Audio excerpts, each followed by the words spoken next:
प्रदेश के महोबा में 80 रुपए किलो बिकने वाली अरहर की दाल 120 रुपए किलो पहुंच गई है। 65 रुपए के स्थान पर उड़द की दाल 100 रुपए किलो बिक रही है। वहीं चना, मसूर, मलका, मटर सहित अन्य दालों की कीमतों में भी करीब 1.5 गुना का इजाफा हुआ है। दिल्ली में प्याज का खुदरा भाव 51 रुपए प्रति किलोग्राम, कोलकाता में 65 रुपए और मुंबई में 67 रुपए प्रति किलोग्राम रहा है। व्यापारियों का मानना है कि दक्षिण और पश्चिमी क्षेत्रों में भारी वर्षा से आपूर्ति बाधित हुई है और इससे खरीफ की फसल की आवक प्रभावित हुई है।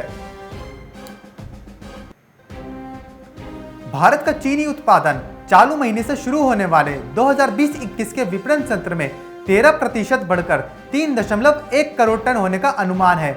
उद्योग संगठन भारतीय चीनी मिल संघ यानी इंडियन शुगर मिल्स एसोसिएशन अनुसार गन्ने की अवधि उपलब्धता से चीनी उत्पादन ऊंचा रहेगा। इस्मान ने कहा कि एथेनॉल उत्पादन के लिए गन्ने का रस और बीज शीरे के लगभग 20 लाख टन को अलग करने की संभावना को ध्यान में रखते हुए मौजूदा उत्पादन का अनुमान लगाया गया है। कर्नाटक में भी असमय बारिश होने की वजह से होने वाली प्याज की आपूर्ति भी कम हो गई है। इसका सीधा असर प्याज की कीमतों पर पड़ने लगा है। जब लासलगांव मंडी खुली तो प्याज के दामों में एकदम से 2000 रुपए प्रति क्विंटल तक की बढ़ोतरी देखी गई थी। वहीं चेन्नई में प्याज की कीमतें 7300 रुपए तक पहुंच गई हैं। लासलगांव मंडी में प्याज के कुछ किस्मों के थोक भाव 6200 रुपए प्रति क्विंटल तक पहुंच गए हैं। लासलगांव कृषि उपज मंडी समिति के अधिकारी ने बताया कि पिछले सप्ताह के अंतिम कारोबारी दिन गुरुवार को यही प्याज 4700 रुपए प्रति क्विंटल था। राजस्थान के भरतपुर में सरसों तेल में तेजी का रिकॉर्ड कायम किया है। सरसों तेल के भाव खैरिज में 120 रुपए से लेकर 125 रुपए किलो पहुंच गए हैं, क्योंकि सरसों के भावों में तेजी आई है। सरसों मंडी में पहली बार 5400 रुपए क्विंटल तक बिकी। हरियाणा में कपास उत्पादक किसानों को अब थोड़ी राहत मिलेगी।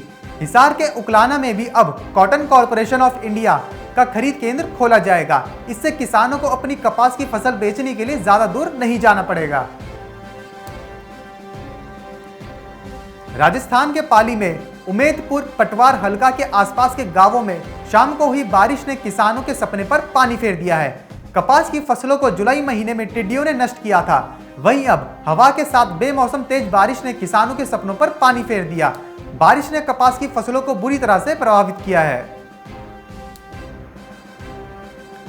इस साल जनवरी से अक्टूबर के बीच ड्राई फ्रूट्स की कीमतों में लगातार गिरावट का रुख है और कीमत काफी घटी है। जनवरी में जो काजू 800 रुपए प्रति किलो बिक रहा था, वह अक्टूबर में अब घटकर 650 रुपए के करीब पहुंच चुका है। इसी तरह से किशमिश की कीमत भी घटकर 240 रुपए प्रति किलो से घटकर 220 रुपए प्रति किलो हो चुकी है। उत्तर प्रदेश के कन्नौज में आलू बेल्ट में केला की खेती का रकबा अचानक एक वर्ष में काफी बढ़ा है। यहाँ जलालाबाद ब्लॉक में किशवापुर गांव में अगस्त 2019 में कुछ किसानों ने जिले में पहली बार 20 बीघा में केला की खेती की शुरुआत करी थी। पंजाब के अमृतसर में फल और सब्जियों के लिए राहत बड़ी खबर है। सूबा सरकार ने मंडी में इन पर लगने वाली 4% फीस घटाकर 2% कर दी है। सरकार इस पहल का fruit and vegetable merchants union ने स्वागत किया है और आभार भी जताया है। Bureau report, market times TV.